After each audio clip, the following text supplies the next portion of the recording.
So we're here today to provide an update on our efforts to effectively distribute the $1.2 billion that Oklahoma has received through the CARES Act, the Coronavirus Relief Act. We just finished our first meeting with the CARES Act Legislative Advisory Committee. We were walking them through the process that we're going to follow on how to distribute this money across the state. We also formed the CARES Forward team. That includes experts from every major sector that has been affected by COVID-19. These folks will play a critical role in maximizing the opportunities for investing federal dollars in relief and forward planning, and on ensuring the money is spent in compliance with the law and the guidance provided by the United States Treasury. I'm also excited to announce we are one of the first states to officially launch our online portal for our state agencies, our cities, our counties to submit requests for reimbursements.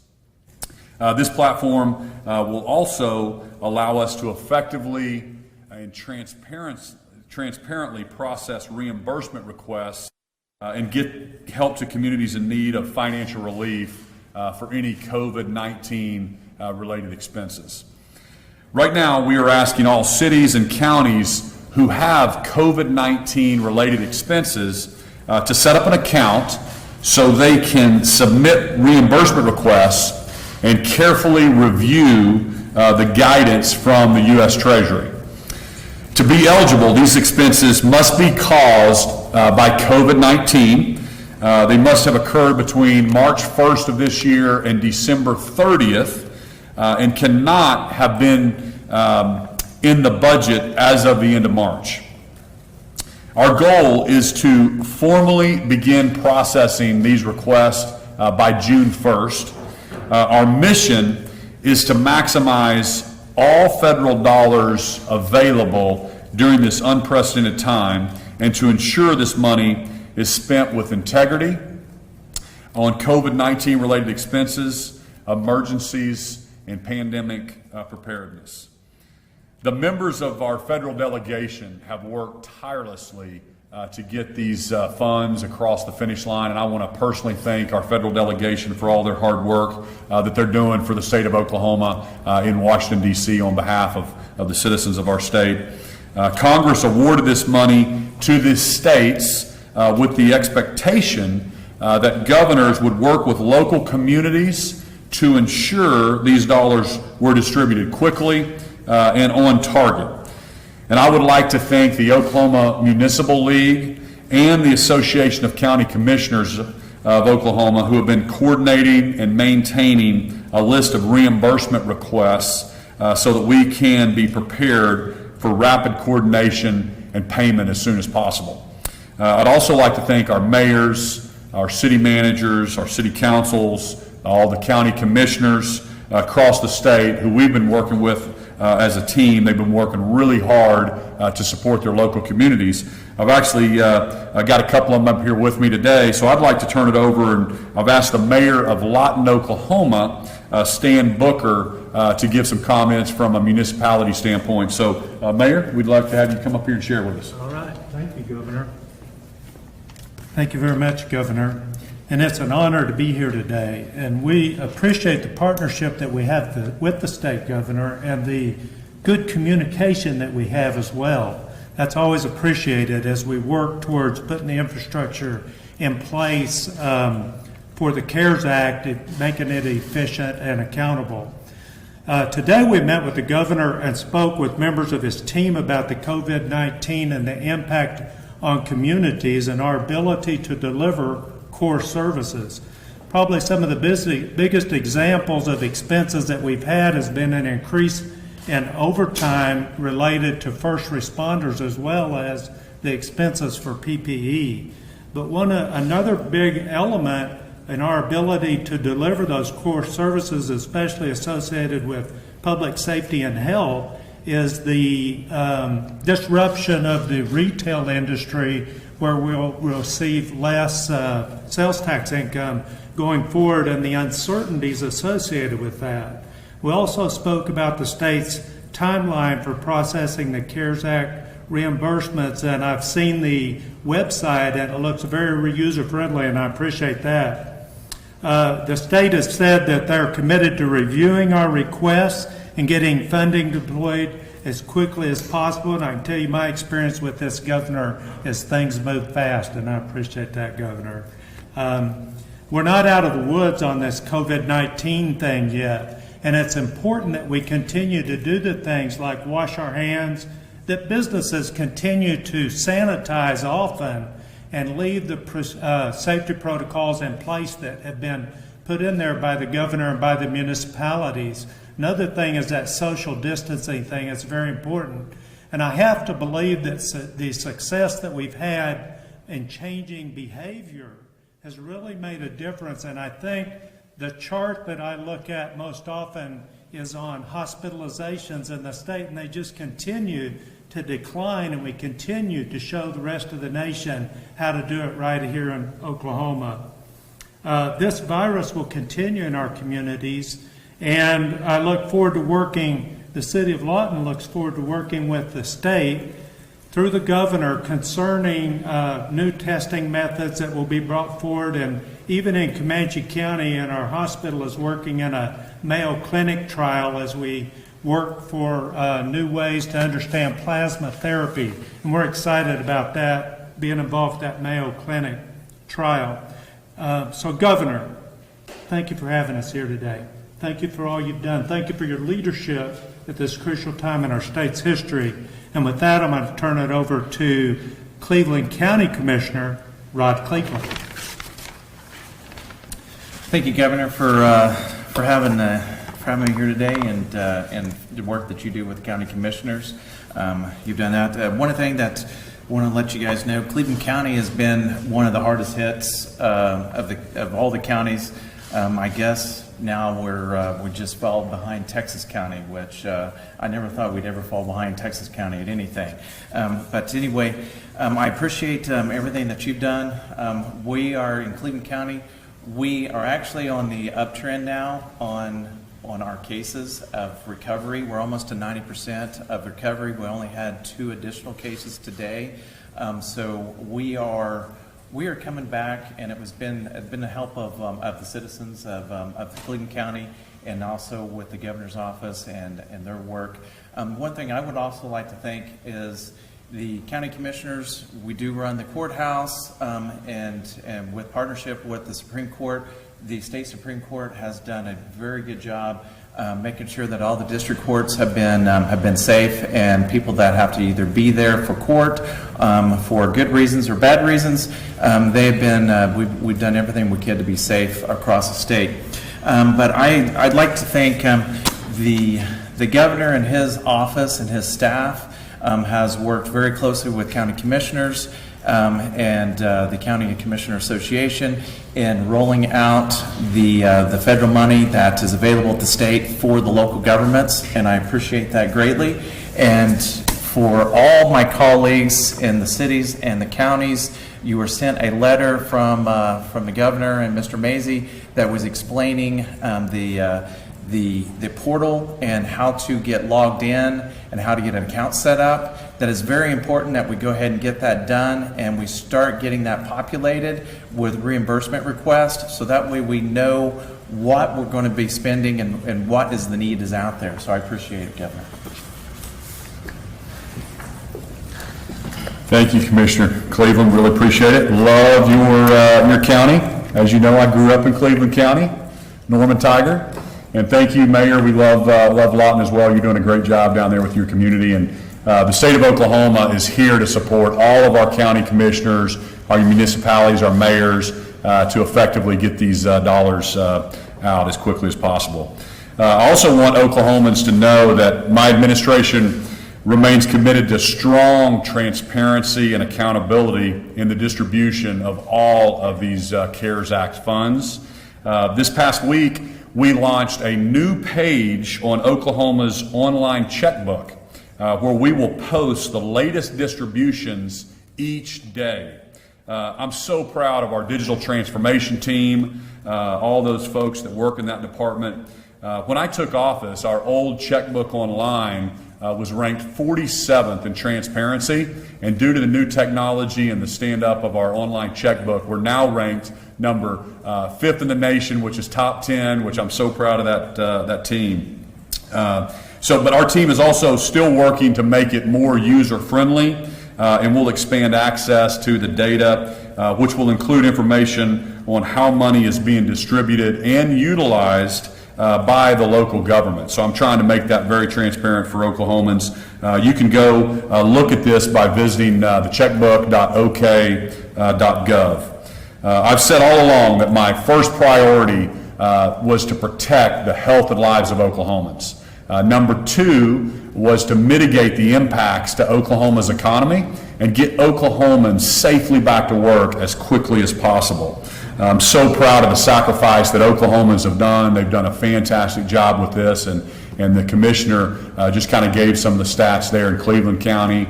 But statewide, I'd like to remind Oklahomans we have 1,060 people with active cases out of 4 million, and we continue to see the trend lines go down. So we are 25 days into our measurably and safely reopening plan, and we're continuing to see the data move in the right direction. But it's no time to take our foot off the gas by no means. We know that we have coronavirus in our state. It's in every state. So we have to continue with the social distancing and taking precautions, but we have to learn how to live with it, and Oklahomans are leading the nation and doing that better than anybody. So these CARES Act dollars will really allow our local municipalities to recover from COVID-19, to help rebuild their economies, allow us to better prepare for the future. So I just wanted Oklahomans to know that we are going to get through this. We are doing a great job, and we are on our way to becoming a top 10 state again. And I'll open it up for a few questions. Governor, who determines whether or not an expense is reimbursable? So we've got a team that'll do that, and it's our intent that we're anticipating, if not all, most all expenses that are COVID related to be reimbursable. So we have $1.2 billion. We have that split up between the municipalities, between our state agencies. But we anticipate, we don't know yet exactly. That's why we're setting this portal up right now. How many are going to come in? But from what we've initially kind of targeted, we think we're going to be able to reimburse all COVID related expenses to the municipalities. Okay, you said that's being set up right now. What's the timeline? When can the first dollars go out to the first city? We expect the first dollars to go out the first week of June. So we want all the municipalities to go into that portal and set up their username to start submitting their requests. And we expect that to go out by June 1st. That first batch, we're going to close it on June 10th, I believe. And I've got Secretary Budd here to answer some of those more detailed questions if we need him, and also have Brandy from OMES to get into the weeds if we need to. But we'll do that first batch, and then we'll reassess, and then we'll open it up again. So we didn't want to just piecemeal them out, so we're going to do these in tranches as new expenses come forward. So cities could not seek reimbursement for lost revenue and sales tax, right? That is correct. The federal guidance says this is COVID related. The CARES Act is not for replacing lost sales tax revenue or lost revenue at the state level. It is specifically designed to replenish COVID-related expenses. So new hires, overtime worked, if there's new technology that a municipality had to set up to work from home, anything that's COVID-related on an expense side should be reimbursable. And there's a whole guidance out there that we're encouraging those municipalities to review and make sure that they're submitting the proper documentation to us. You talked about the frame going right way with the reopening of Oklahoma. Last 2 nights ago, Monday night and Tuesday, 40 new hospitalizations. Does that say anything about the reopening? Your thoughts on that? Yeah, so we have, right now, I get briefed every single night on, down to the amount of gloves in the hospitals across the state. So we've got a great team. I think we're at 208, at least it was yesterday, in hospitals across the state. So there's 208 people being treated for COVID across the state of Oklahoma. And again, I reminded Oklahomans, it was never to have 0 people in the hospital. It was to prepare for the capacity to make sure that we were prepared with PPE, and we have 4,600 hospital beds. So 208 people across the state is still a downward trend from 560 on March 30th. And again, when we opened on April 24th, when we started our measurable reopening plan with phase one, it's still down from there. So you might have a small little ups or downs, but the data still looks really good to continue through phase two. Do you expect all $1.2 billion to be spent, or do you think you'll have excess? Or do I think what? $1.2 billion to be spent, or do you think you'll have excess left over? You know, that's a good question.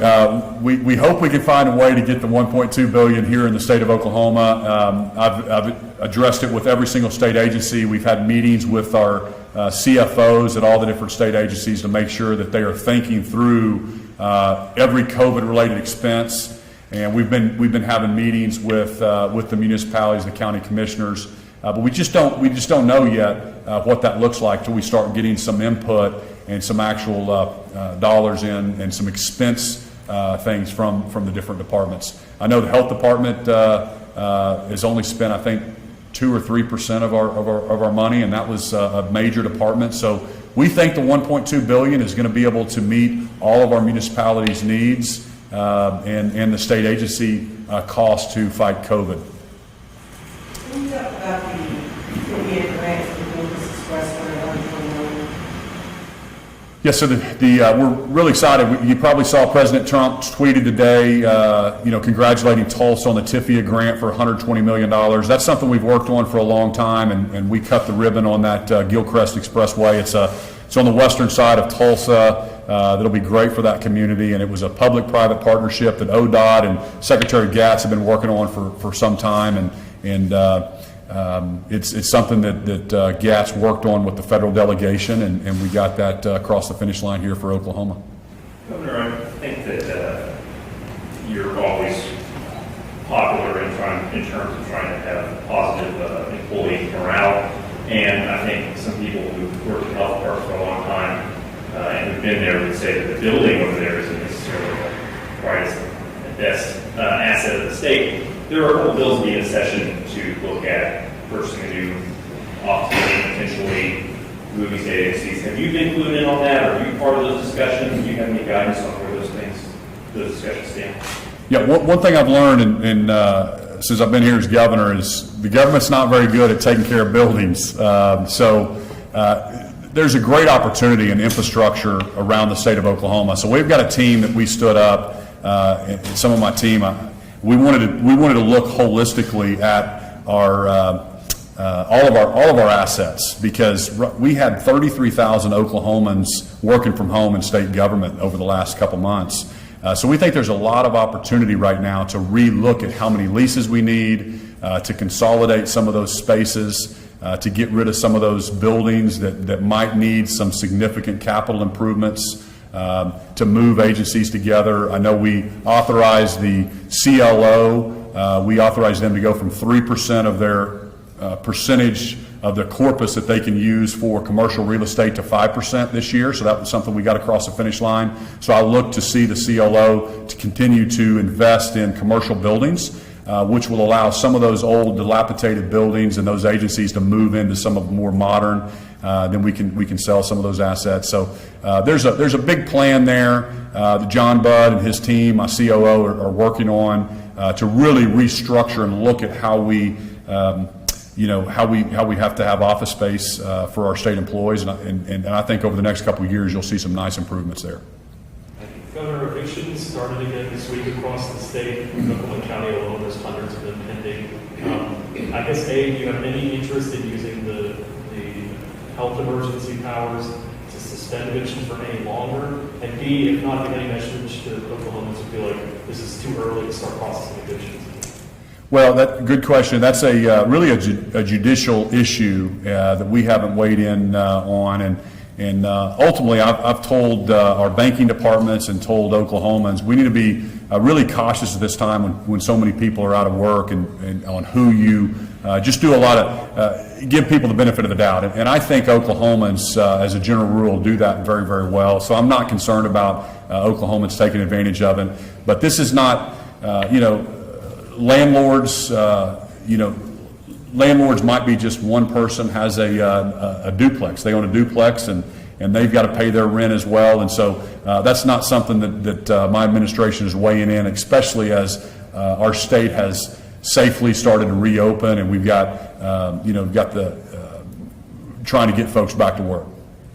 Governor, last week you were talking about testing employees at Seaboard Foods in Texas County. Do you know if those results have come back yet and how many tested positive up there?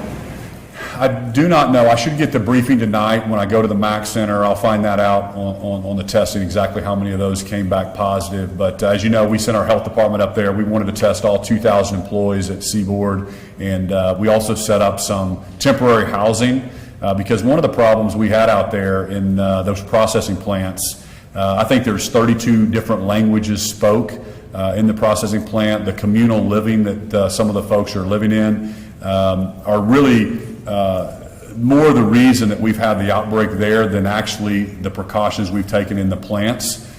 So it's something that it's happening. Iowa, there's a lot of states that are dealing with this, and we're trying to get our arms around it with contact tracing and also providing some other places for those folks to live as well. But I'll find out tonight exactly how many of those are positive. I do know this. Last week, we had 680 positive cases in the state of Oklahoma, and 45% of those came from Tulsa, from Texas County. I know that 2 of the nursing home workers tested positive with coronavirus, and it was through contact with workers at Seaboard. And I know that you're trying to test all the nursing homes across the state, and that nursing home was tested twice. Do you know what happened to the results from the first round? I don't know the specific results on the 2 there in the nursing home that you're talking about.